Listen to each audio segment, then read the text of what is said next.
Halo semua, kembali lagi dengan saya Calvin. Kali ini bukan bahas tentang U17 terlebih dahulu.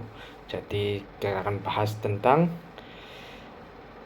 timnas senior di kualifikasi Piala Dunia plus ada Portugal di kualifikasi Piala Eropa. Jadi sebenarnya juga membahas U17 cuma nanti dulu karena saya mau menunggu match-match lain terutama Korea dan Selatan dan Meksiko. Jadi nanti di segmen khusus Piala Dunia U17, bahas timnas U17-nya. Jadi sekali ini saya akan bahas timnas senior dulu plus ya Portugal. Jadi saya akan bahas Portugal dulu. Jadi Portugal bermain lawan Liechtenstein, ya itu bacanya kayak gitu. Itu di kualifikasi Piala Eropa. Jadi ya Liechtenstein ini selevel San Marino. Sudah 98 kali laga, 8 kali kalah. Dan kali ini kalahan ke-9-nya.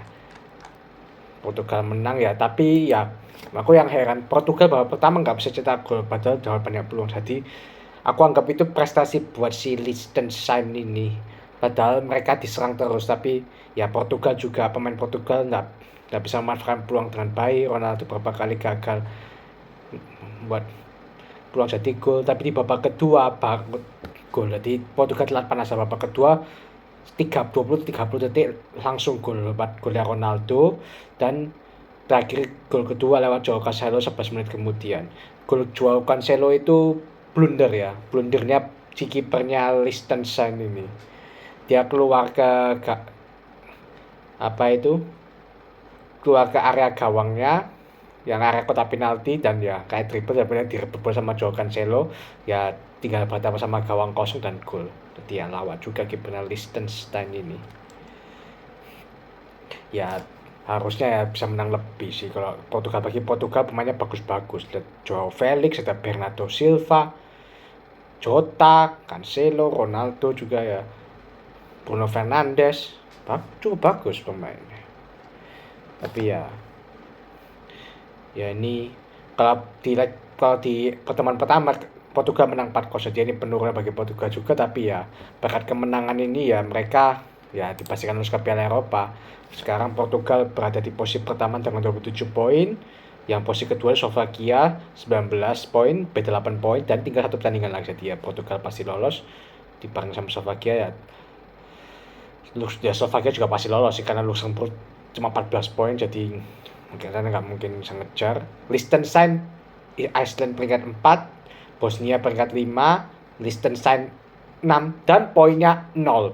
Cuma cetak gol 1, kebobolan 27. Makanya aku bilang selevel San Marino kan. Mungkin pas ngegolin 1, fansnya Liechtenstein, weh akhirnya tim kita cetak gol, paling kayak gitu. Ya statistiknya ya 29 shots, 8 on target Portugal. Liechtenstein bisa cetak 5 shots atau on target loh. Ya lumayan hancur. 84% ya, tadi ya ini 8 shots cuma 2 on target, 2 gol, jadi 6 save lah kepada kipernya. Ya lumayan lah, kipernya nggak seberapa pro juga pas yang ke 91% ya lawan Liechtenstein. Oke, kita lanjut ke timnas senior ya, bukan U17, timnas senior. Jadi di waktu yang sama setelah timnas U17 kan main timnas senior lawan Irak di kualifikasi Piala Dunia. Ini ronde kedua, jadi Indonesia satu grup sama Vietnam, Filipina, dan Irak. Yang paling berat justru Irak ya, jelas Irak, dan kita pertandingan pertama lawan Irak ya kurang beruntung Indonesia ini. Ya kita lanjut dulu. Indonesia bermain dengan formasi 3-4-1-2. Nadio sebagai kiper lagi. Sebelumnya kan Hernando Ari, sekarang Nadio lagi kiper senior. Elkan Bagot, Rizky Ridho, Jordi Amat, Sen Patinama, Adam Alis, Mark Locke, Astawi Mangku Alam, Rahmat Kambuaya, Dendi Sulistiawan, dan Dimas Derajat. Ini rata-rata ya pemain yang biasa diturunkan Coach Sintayong sih, terutama ya Elkan Bagot, Rizky Ridho, Mark Locke, Asnawi, Nadeo, Kambuaya. Dua depan ini ya bisa masih tergolong baru karena kalau nggak salah baru tahun ini ya mereka dipanggil. Sen Patinama dia naturalisasi sama Jordi Amat, sama ya baru namanya Adam Alsaku, entah dia sebelum sadar atau aku baru denger. Oke, ya di babak pertama ya expected karena kita kalah kualitas pemain, kita susah untuk mendapatkan bola. Jadi ya tinggal tunggu waktu jebol sih, dan kita main bertahan. Jadi di laga ini Coach Sintayong yang biasanya pressing nggak berani main pressing, jadi main bertahan, dan kalau main bertahan ya tinggal tunggu jebol, dan terbukti di menit 20 jebol. Ya sebenarnya ya nggak wajar, cuma ya sayangnya ya jebolnya karena kesalahan pemain kita sendiri. Yang pertama karena Mark lama pegang bola, dia kerebut bolanya, dan di posisi berbahaya si namanya Bashar Rashad cetak gol di menit 20. Ya pertama oke 1-0, dan gol kedua apesnya itu juga Indonesia lagi, salah pemain Indonesia. Kali ini gol bunuh diri dari pemain naturalisasi juga, namanya Jordi Amat di menit 35. Sayangnya ya, ini kurang beruntung juga sih. Dia kan tujuannya dia itu kan mau heading ke luar gawang, ke pinggir gawang, di luar gawang, tapi malah kena gawang sendiri. Jadi gol ini tapi bunuh diri, kasihan banget. 2-0, tapi ya ternyata pemain naturalisasi juga bisa cetak gol lewat si Sen Patinama. Jadi dari Rapal Strujic, susah namanya, Struik ya bacanya gitu ya. Dia dari sisi mana itu kiri, dia serang, dan ya Sen Patinama berdiri bebas di apa itu namanya, sebentar ya, tadi sempat kesalahan teknis bentar. Jadi dari Stroik yang dapat bola, merebut bola dari Irak di sisi kiri. Padahal itu bukan merebut ya, aku lupa. Dia rebut bola atau dia dribble bola di sisi kiri, aku lupa.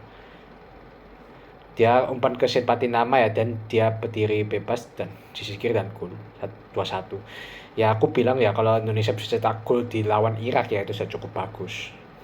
Tak pikir soalnya Irak bakal clean sheet, ternyata enggak. Lumayan lah 2-1. Di babak pertama yang gak jelek-jelek amat lah.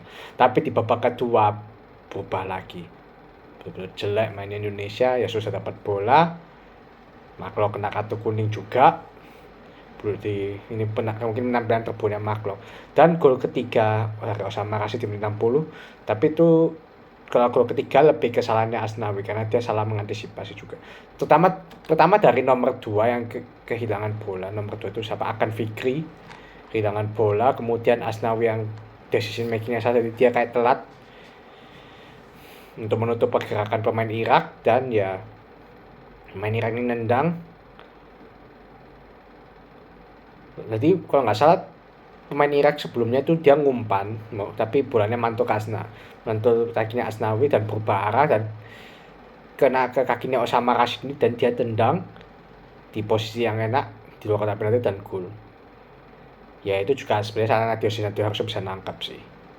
Gol keempat itu juga keempat ya emang susah sih kiper, susah soalnya emang tendangannya banter dari sisi kanan, umpan ke tengah, gol 4-1. Dan ya di menit-menit akhir ya mentalnya wes hancur Indonesia, posisi one on one dengan kipernya dilewati dan gol 5-1. Yang parahnya juga Nadio sih, karena Nadio 5 shots 5 gol, jadi yang kemarin dia nggak ada save sama sekali, one shot one goal.